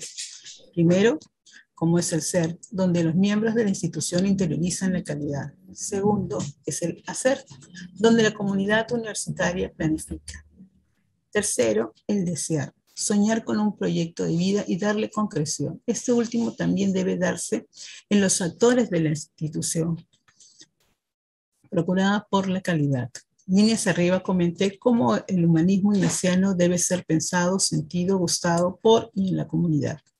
En esa misma línea surge la interrogante: ¿cómo hacer para que los miembros de la institución interioricen la calidad en su quehacer y en su ser? A nivel de estudiantes, algunas universidades han colocado entre las competencias que reconocen como generales esta orientación hacia la calidad, ¿no? Así buscan, dentro de sus planes de estudios, espacios formativos para asegurarse de que esta orientación nazca en los estudiantes. Sin embargo, ¿cómo podemos ir incrementando algunas mejoras o ir creando algunos espacios de formación que sea de una manera integral a toda la institución? Asimismo, nuestros colaboradores en la misión, internos o externos, en la apropiación de estas características del ser, en los perfiles de los docentes, de los trabajadores, ¿cómo percibimos estos elementos? ¿Cómo creamos espacios para el fortalecimiento, desarrollo o formación de esos aspectos? Finalmente, quisiera resaltar este concepto de MAIS como un proceso continuo, ¿no? Y me atrevería a resaltar que es un proceso también cíclico, que nos obliga una y otra vez a plantearnos metas razonables y alcanzables y estar felizmente insatisfechos por la búsqueda de nuevas metas y aspectos por mejorar. También se plantea en qué medida no nos automatizamos, contar con indicadores, con estándares, con metas, no nos puede imposibilitar la redefinición de nuevas metas, de nuevos requerimientos, de nuevas formas de responder a una misión. La preocupación hoy en día por los rankings nos pueden llevar a esa automatización, a la búsqueda de cumplimiento cuantificada de una visión de calidad. Vivanco, 2016, nos alerta cómo muchas universidades de la compañía no se hallan en los estándares o indicadores de los rankings, y por ello propone que, a pesar de estos indicadores, no reflejen los elementos más sustantivos o diferenciales de la identidad y la misión de las instituciones ignacianas, no deben dejar de ser observados bajo un nuevo liderazgo que permita descubrir fines para optimizar la interacción entre la promoción de la justicia social y la misión tradicional de la institución universitaria ignaciana. Y así se plantea un nuevo reto: cómo conversar un humanismo ignaciano con un liderazgo ignaciano a nivel institucional y en cada uno de quienes constituyen la comunidad Antonio Ruiz de Montoya. Finalmente, estos han sido mis comentarios. Muchísimas gracias, Milagros, por tus reflexiones y por vincular esta última sección del documento de Rafael al tema de la calidad, ¿no? Que es un asunto que tú atiendes muy bien y lo has enmarcado además en los retos y desafíos que supone eso para una institución como la nuestra, ¿no? Muchísimas gracias por tus palabras. Gracias a todos por escuchar, por mantenernos aquí y haber prestado atención. He colocado en el chat hace unos minutitos la indicación de que, si así lo desean, pueden alcanzar a través del chat alguna pregunta, alguna inquietud de lo escuchado hasta el momento, porque creo que estamos a tiempo, hay tiempo y hay la disposición de contestar a sus interrogantes. Así que quizás nos damos un momentito de respiro, de reflexión, para alcanzar estas preguntas. Yo las iré leyendo, me ayudarán algunas personas para ir recopilando. De pronto hay una o dos preguntas más o menos parecidas y podemos vincularlas. Entonces vamos a dar unos minutitos para la redacción de estas inquietudes. Vamos a ir mirando. Gracias. Muy bien. Hay aquí, de momento, una pregunta que probablemente el padre Rafael pueda contestar, ¿no? Igual la voy a leer. Creo que hay otra que están formulando. Sí, quizá primero la que estoy a punto de leer de Henry Torres, ¿no? Y luego la que acaban de formular. Creo que esta nos da pie a la otra. Entonces, quizás Rafael, la leo para que tú la puedas desarrollar. Dice así, si existen muchos humanismos, una de las particularidades del humanismo cristiano e ignaciano debe ser la opción por los pobres, puesto que la creencia en Dios solo se verifica en su ocupación con los vulnerables. Esa es una pregunta, es decir, el criterio de verificación de este humanismo cristiano está asociado a esta opción por los pobres. Esa sería la interrogante, Rafael. Gracias, muchas gracias por la pregunta. No sé si es una pregunta que pueda responder tan sencillamente sin hacer a mi manera de ver, para honrar adecuadamente la pregunta, habría que hacer un desarrollo histórico y de contextualización de los diferentes momentos en que se ha ido pensando y repensando el tema que ciertamente es un tema evangélico, y que, por cierto, es un tema muy apreciado también por Ignacio de Loyola y por los jesuitas de la primera generación y por todas las generaciones que vinieron después. A mi manera de ver, yo diría que cuando hablamos de este humanismo ignaciano, y que se ha captado efectivamente bien, que es cristiano, podemos eventualmente correr el riesgo de obsesionarnos con el ser humano, pero no deberíamos hacer ello sin percibir que el ser humano solo vive cuando deja que vivan otros, sin percibir que solo puede elevarse como tal cuando calla en el fondo y hace sitio a otras personas. Entonces casi respondo casi con un criterio ético espiritual. Lo que quiero decir entonces y subrayar con esta actitud, un humanismo que insiste mucho en la dimensión de las actitudes. Con ello quiero decir y subrayar que algo que está muy presente en efecto en este humanismo, y es la acción del Dios trascendente en nosotros.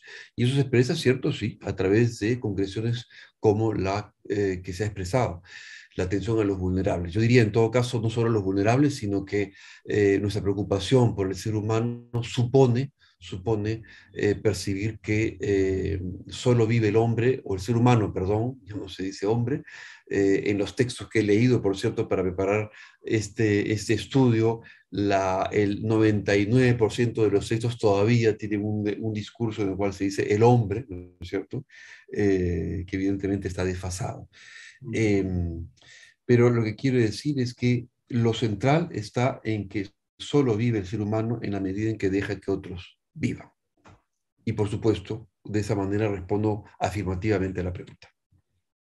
Sí, hay una parecida, de hecho no he saltado, sino que he pasado a otra, porque quizás, si me permites la expresión, Rafael, puedas rematar esta pregunta que acabas de atender con otra que hace Pedro Donaires, en la que dice que la transformación personal como la social, ¿en qué papel juega la espiritualidad en la transformación personal como en la transformación social? ¿No? Porque tú acabas de decir de que no hay, tu frase última, ¿no? No hay vida propiamente humana si no hay una consideración por el otro. Entonces, ¿cómo introducimos o cómo revelamos ahí la espiritualidad, por ejemplo?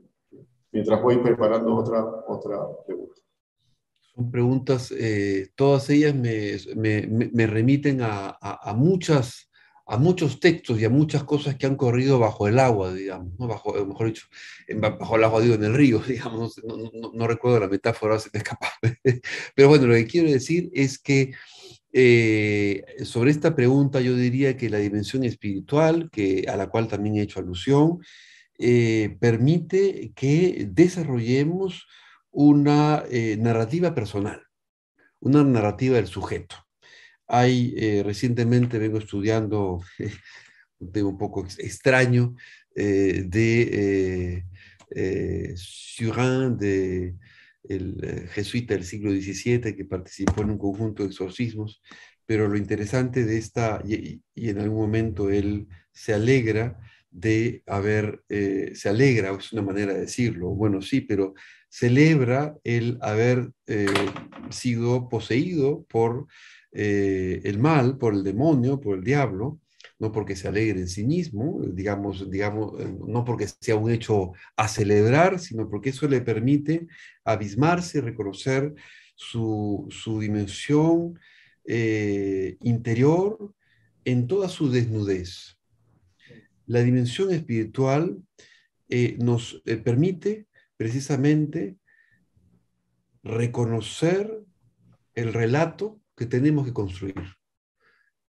La dimensión espiritual permite que, mirando nuestra vida, hagamos el esfuerzo de hacer una narrativa, un relato, en el cual, por supuesto, el relator es uno mismo, lo relatado también es uno mismo, pero evidentemente interacción con otros.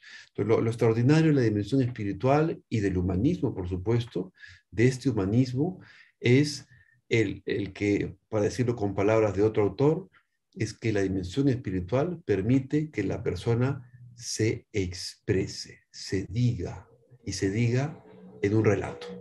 Un relato que no necesariamente o forzosamente escribirá, pero es un relato, bueno, que se va viviendo en el día a día, en las relaciones con unos, con otros, en el trabajo, en la vida cotidiana, en la familia, en la vida de no sé qué cosa, en las frustraciones. Todo eso compone ese gran relato en el cual en el cual sobre todo la dimensión espiritual permite que uno se apropie, que uno sea dueño y actor de ese relato, y que no sea el relato que lo viva a uno ausente del mismo. Muchas gracias. Aquí hay una pregunta que creo que tú también podrías responder, pero como has atendido a dos, quizás podrían, creo yo, ser atendidas por Soledad, quizás sobre todo por Sandra. Raúl Vélez tiene la gentileza de preguntar algo que a veces podemos dar por sobreentendido y que me parece sugerente, ¿no? Él pregunta, ¿cómo se diferencia el humanismo ignaciano en el plan de estudios de humanidades de la Ruiz de los estudios generales, genéricos que puedan haber en otras universidades, ¿no? ¿Y de qué manera se pretende integrar este humanismo ignaciano durante toda la formación de las especialidades, de las carreras que tenemos aquí en la Ruiz? Entonces, ya la pregunta no se enfoca a un momento, a un lugar, a un tiempo, sino cómo hacemos con este sueño, con este reto, que creo que es precisamente lo que, por un lado, Sandra nos decía, y por otro, la oficina que ahora dirige Soledad apunta. Entonces, no sé quién de las dos quiere empezar, pero me parece que la pregunta de Andrés va en esa línea que las dos podrían atender. Sandra, puedes comenzar tú. Sí, mira, yo te iba a ceder la palabra. Te gané. Qué humanista. Creo que es en realidad la gran pregunta que todos nos hacíamos antes de entrar a la universidad, ¿no? Ya acá sí me voy a permitir ser un poco más personal, disculpen, pero es una pregunta que me toca directamente. Yo he trabajado en muchas otras universidades antes de entrar en la Universidad Ruiz de Montoya, y recuerdo que cuando entré a trabajar en la Ruiz, trataba de entender cuál era la diferencia que había en la gente, en las personas, más allá de la diferencia del plan de estudios, que era evidente, más allá de la diferencia, de una serie de diferencias, digamos, más concretas, había una diferencia en relación con las personas. Era un lugar, y creo que lo sigue siendo, en el que los estudiantes se hacían preguntas todo el tiempo. Era una formación que permitía el hacerse preguntas, que permitía, es más, de hecho, buscaba eso, buscaba que los estudiantes se cuestionen y que cuestionen a los docentes también.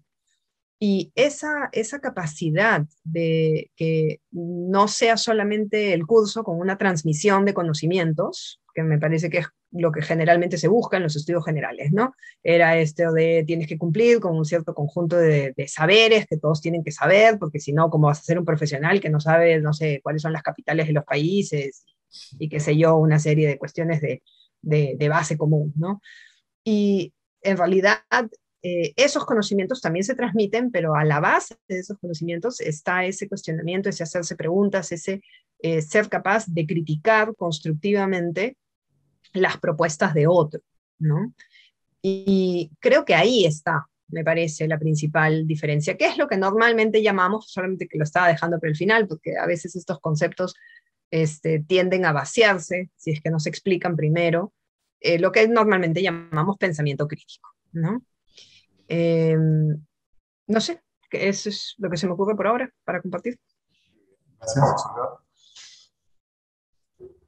Sí, bueno, es complementar lo dicho por Sandra, ¿no?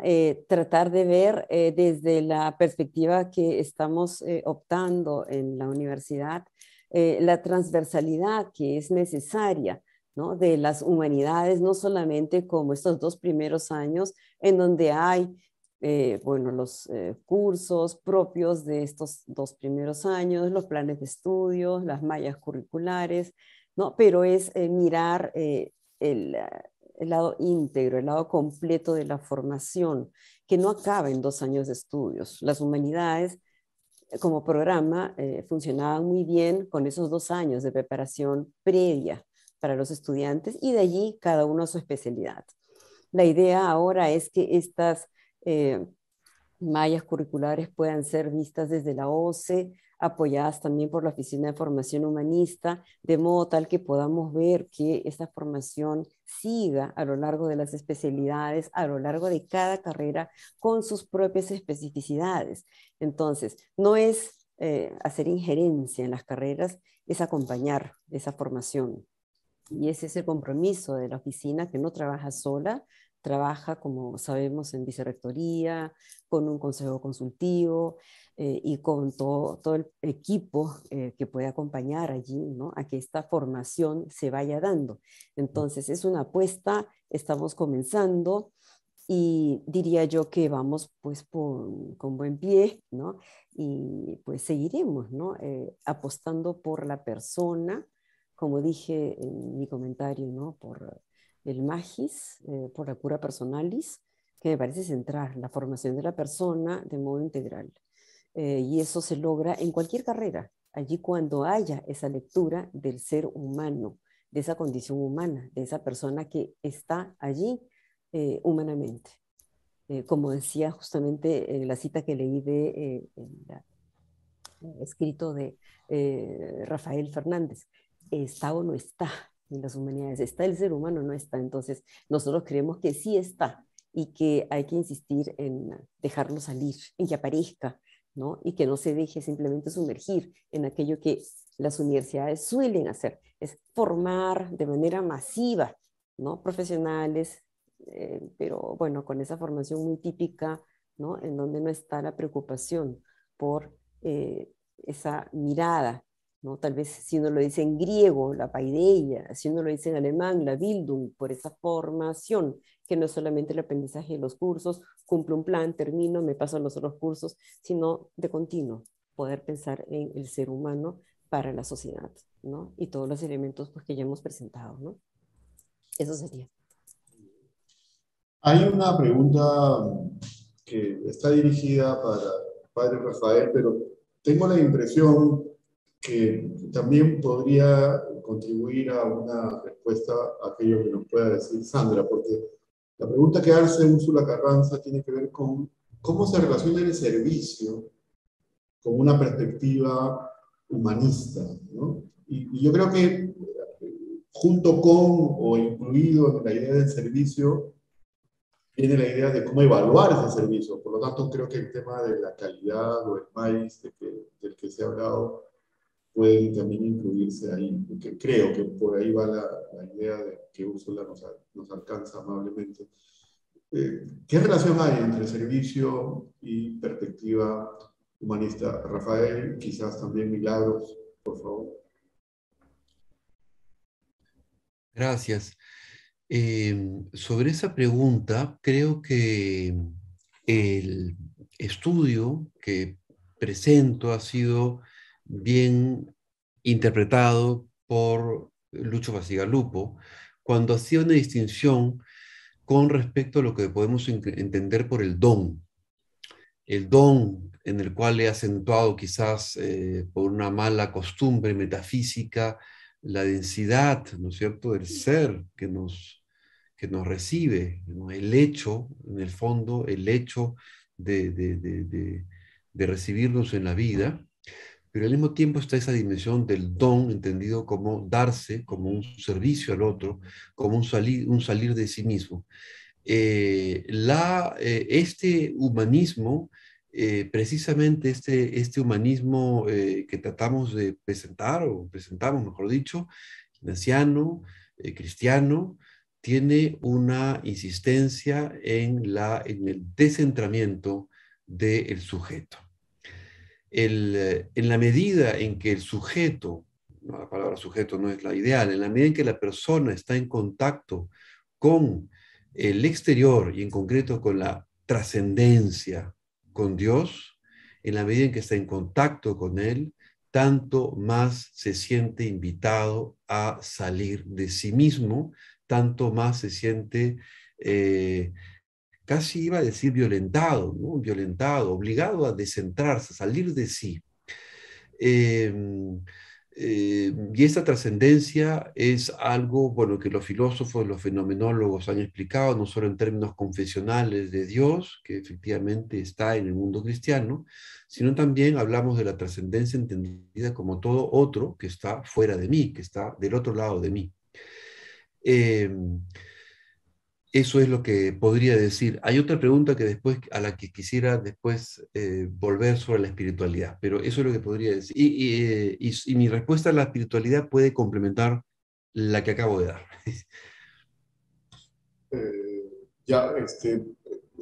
Me temo que Milagros tiene problemas con el micro, con el audio. Me acaba de poner un mensajito, entonces quizá más bien de corrido, Rafael, Correcto. de una vez la pregunta sobre la espiritualidad, para que cierre la idea, Correcto. a ver si el de Milagros logra. Me apena que quizás no vamos a poder responder a todas porque van apareciendo preguntas y cada una más interesante que la otra. Vi pasar una hace un momento ya de señor Pedro Rivas, me parece, Donaires, perdón, sobre la transformación personal, el rol, ¿no? Perdón, tanto en la transformación personal como en la transformación social, ¿qué papel juega la espiritualidad? Y quería insistir en ese punto. Lo primero que hay que decir es que en esta manera, en este término, en esta dimensión humanista, en Ignacio Loyola y los jesuitas, ha sido fundamental la experiencia espiritual. Y me parece que no podemos separar entonces la propuesta humanista que emana de toda esta primera tradición jesuita, no podemos separarla de esa experiencia nuclear espiritual. Se puede expresar en muchos sentidos y habría que hacer una especie de genealogía de esa espiritualidad en ese momento. Pero vista hoy esa espiritualidad, yo diría que ella nos permite visualizar, confrontarnos, explorar, decía yo en la exposición, nuestros límites. Esa exploración de la espiritualidad, precisamente ante, si quieren ustedes, el absoluto, ante la trascendencia, nos confronta, nos permite, repito, visualizar y explorar nuestros límites internos. Y la toma de conciencia de esos límites internos son, a mi manera de ver, el punto de partida y la principal ayuda de la espiritualidad, tanto en el desarrollo y transformación personal como en la transformación social. Esta conciencia, en esa toma, el tropezarse con los límites, quizá por eso, mal que bien, la tradición, a veces más mal que bien, la tradición religiosa ha comenzado siempre por la confesión del mal, la confesión del pecado. Y quizás si empezáramos a comprender que no es solamente el prurito moralizante, sino más bien la lógica espiritual de toparse con los límites, probablemente nuestra interpretación sería menos culposa y más liberadora también. De hecho, el mismo Descartes, cuando hace un proceso totalmente intelectual en el discurso del método, comienza también reconociendo las fallas y los límites con los que se ha tropezado desde el punto de vista cognitivo, y empieza a decir, todo eso me ha estorbado y todo eso no me ha servido, y comienzo de nuevo. Pero entonces es interesante ver que no es solo la religión cristiana, sino en general las confesiones, las que ofrecen ese itinerario, porque descubren que al toparnos con los límites, se abre ante nosotros la posibilidad y la exigencia de comenzar un camino de transformación y sobre todo de convertirse en actores de transformación, que es lo más potente, digamos, de este humanismo, ¿no? De este humanismo. A propósito de eso, un autor que para nada es cristiano, sino más bien de la tradición filosófica judía, Hermann Cohen, dice que la conciencia a la que llega Descartes, la conciencia, la toma de conciencia comienza siempre con la conciencia de la falta. Es la conciencia de la falta la que me conduce inmediatamente a la conciencia como sujeto. Bueno, eso es evidentemente, lo que acabo de decir se comprende mejor con lo que he dicho antes, pero por supuesto que Hermann Cohen desarrolla mucho más ampliamente esto. Sí. Somos muy conscientes de que hay varias preguntas, el tiempo es el tirano, no los organizadores. Voy a intentar reunir dos inquietudes. Una es del profesor Víctor Casayo y otra es de Georgette Vargas, que es exalumna, si no me equivoco, estoy casi seguro que es ella, que tiene que ver con el discurso de Sandra en relación a la vivencia humanista en nuestros estudiantes. ¿Cómo hacer ese relato, esa narración?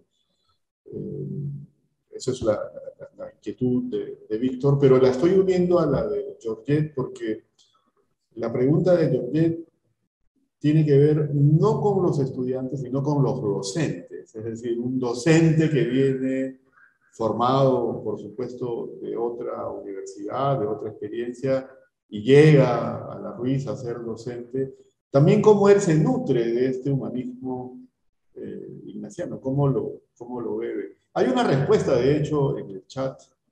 Alguien señala que las tutorías son un espacio privilegiado para esta experiencia. Debe ser una persona que es tutora o que bien ha sido tutorada y que sabe muy bien de aquello que nos comenta. Pero, ¿qué pasa, para ponerlo en términos sencillos, con docentes y estudiantes en esta experiencia de la vivencia de su propio relato, de su propia experiencia con las humanidades? Sandra, por favor, no sé si Soledad también, y eventualmente Rafael, ya está Milagros también aquí, y también creo yo, de pronto también doctor Basigalupo. Pero en fin, Sandra, creo que esa está como de cajón para ti. Sí, de hecho, quería responder esa pregunta de Víctor, muy bien pensada, como siempre. Me hace pensar mucho, en realidad, en la idea de cómo compartir la narrativa que creamos, ¿no? Finalmente. Lo puedo vincular con varias cosas. Me resuena el proyecto de vida ignaciano, me resuena el trabajo de la memoria, entendido ya no solamente como el trabajo académico que deben realizar los estudiantes en un determinado momento de su formación, sino también el ejercicio de la memoria como un ejercicio constante, ¿no? Que creo que también forma parte de la experiencia de las tutorías, el hacer memoria de las vivencias, el hacer memoria de los cursos que se llevan, de los problemas que pueden surgir, del trabajo conjunto o de las desavenencias que puedan haber en la vivencia con el otro. Entonces, el ejercicio de hacer memoria y de crear una narrativa de la propia vida, ¿no? Como decía el padre Rafael, recibir un don y luego hacer algo con él, crear a partir de ese don recibido. Entonces, la experiencia individual de goce, como la pone Víctor en su pregunta, esa primera experiencia que normalmente es una experiencia individual, es experiencia íntima, que puede ser el descubrir una obra de arte, que puede ser el experimentar una clase espectacular de la cual uno sale emocionado porque siente que ha aprendido algo nuevo, el experimentar la creación colectiva, cuando ves que en el trabajo conjunto con los otros creas algo también maravilloso, nuevo, diferente de lo que hubieras podido crear tú solo, ¿no? Entonces, luego de esa experiencia individual, puedes pasar a la colectividad, o también a partir de la experiencia de creación colectiva, puedes llegar a una introspección y un apropiarte de esa experiencia colectiva en tu propia narrativa. Entonces, en realidad es un camino de ida y vuelta. No es necesariamente pasar de lo individual a lo colectivo, sino que también sucede al revés. Y pensando ya en unirlo con lo que pregunta Georgette, efectivamente, los docentes también tenemos que hacer una narrativa, también tenemos que hacer memoria y también tenemos que crear una historia, que es nuestra historia como estudiantes, que no podemos olvidar, porque todos nosotros somos docentes, pero hemos sido estudiantes también, y no podemos olvidar esa historia de donde provenimos, y a la vez también es crear nuestra historia como docentes en una determinada institución, en este caso en la Ruiz de Montoya, y cómo como docentes logramos crear una historia también en conjunto con nuestros estudiantes, porque finalmente, y acá estoy pensando, no sé, por ejemplo, cuando he dictado el taller de creación literaria, que es una de las grandes experiencias que he tenido en la universidad con los estudiantes de educación, esta posibilidad de crear una historia en conjunto, que finalmente fue la historia del propio taller, el hecho de que el taller mismo se vuelva una historia, esa es una historia que ha quedado conmigo y estoy segura que ha quedado también con los estudiantes de manera muy personal. Entonces esa historia ha sido creada en el salón de clases, virtual, pero en el salón de clases, y ha sido creada en conjunto. Y a la vez está conformada por los pequeños pedazos de historias de vida que compartimos, porque además era un taller de creación literaria sobre escritura autobiográfica, que es en lo que yo me muevo siempre. Entonces, fue un ejercicio de memoria individual y a la vez fue un ejercicio de memoria colectiva en el trabajo que hicimos en el aula. Ese poder pasar del aula a tu memoria y de tu memoria al aula, creo que es el movimiento al que tendríamos que aspirar tanto docentes como estudiantes. Muchas gracias, Sandra. No sé si Rafael o Milagros o Soledad quieren agregar algo a esta inquietud que hemos combinado. Me animaría me encantaría responder la pregunta de Georgette Vargas, porque efectivamente nuestra alma mater en muchos casos no es Ruiz de Montoya, no hemos estudiado en Ruiz de Montoya muchos de nosotros, pero eso no significa que no podamos sentir que esta es la universidad en la cual queremos formar a otras personas. Yo cedería brevemente la palabra a Lucho, que justamente es un profesor, ha sido, bueno, durante un buen tiempo, profesor en la PUC, pero también en Ruiz de Montoya. Entonces, si Lucho pudiera comentar brevemente al respecto, porque el tiempo nos queda tan corto. Lucho está. Sí, ahí está. Ahí está. Lucho. Ya está. Ahora sí, ahora sí. Perdona, Soledad, pero no escuché la pregunta. ¿Podrías repetirla? Estaba chateando. Ok, está bien, te la repito. Sí, es que es la pregunta que ha hecho Georgette Vargas, te la leo. Los docentes en muchos casos son modelos a seguir. ¿Cómo se cultiva las humanidades ignacianas en docentes que tienen un alma mater distinta a la desarrollada en la UARM? Yo te preguntaba, nosotros no tenemos como alma mater la Ruiz de Montoya, pero estamos en Ruiz de Montoya y tú has estado en Ruiz de Montoya. Entonces ahí va dirigida la pregunta para ti. Bueno, no hace falta ser jesuita para participar de la espiritualidad ignaciana. Tampoco hace falta ser profesor de la UARM para comprender y ser parte de una tradición que es mucho más abarcante. Hay en ese sentido la necesidad de abrir un poco más el espectro y mirarlo desde una perspectiva quizás también extrauniversitaria. Hay en ese sentido la necesidad de preguntar qué aporta la espiritualidad ignaciana a la era secular, a la cultura en la que estamos nosotros instalados y que tiene uno de los aspectos que nos interesan en la universidad, porque somos universitarios, porque estamos además vinculados con la Universidad Ruiz de Montoya o con Aushal o con lo que fuera, pero más allá de eso, los límites no están trazados, es una propuesta que está abierta a la cultura de nuestro tiempo. Sí. Muchas gracias. Gracias, Lucho. Rafael, ¿algo más? ¿No? Me parece que ibas a decir algo, ¿no?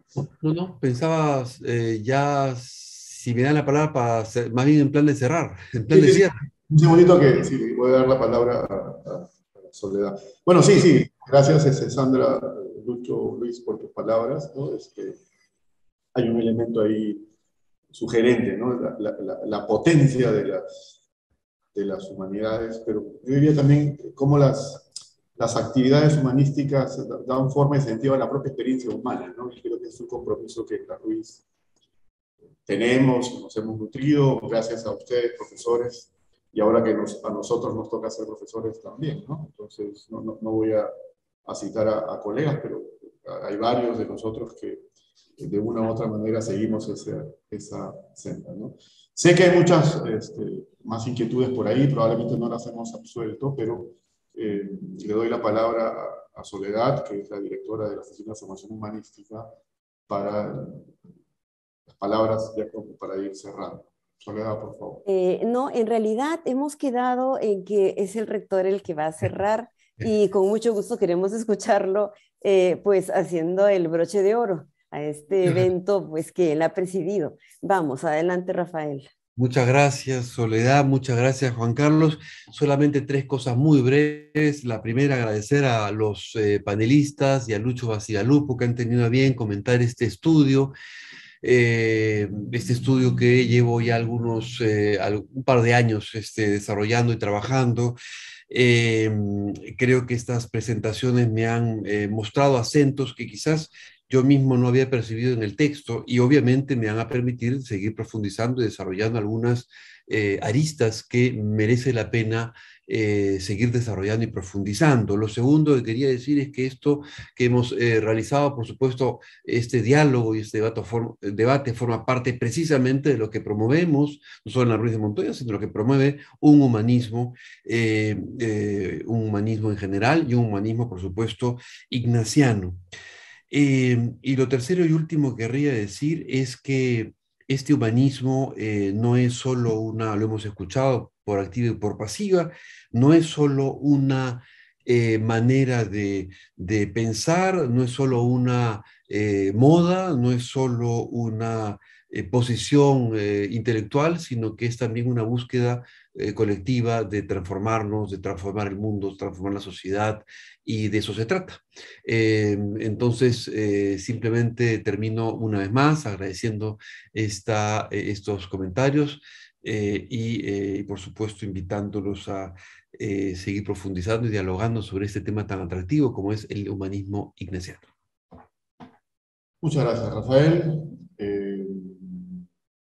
No queda sino, de parte de los miembros de la mesa, agradecerle a todos y todas por habernos acompañado esta noche. Seguramente, próximamente tendremos por parte de la oficina o de otras instancias de la universidad otros eventos de este tipo. Les agradecemos por su presencia, su compañía y por acompañarnos esta noche que hemos coincidido con el fútbol también, creo, ¿no?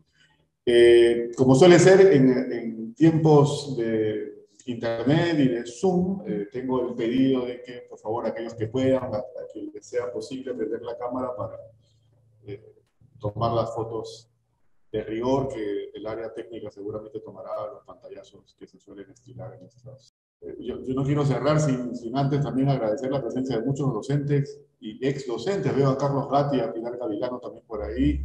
Un saludo, por favor, para todos ellos. Y también veo muchos estudiantes también. Y estudiantes y egresados. Egresados también. Un abrazo grande para todos. Buenas noches. Carlos. Por acompañarnos. Muy bien. Gracias, Lucho. Buenas tardes y buenas noches. Muchas gracias. Gracias. Adiós.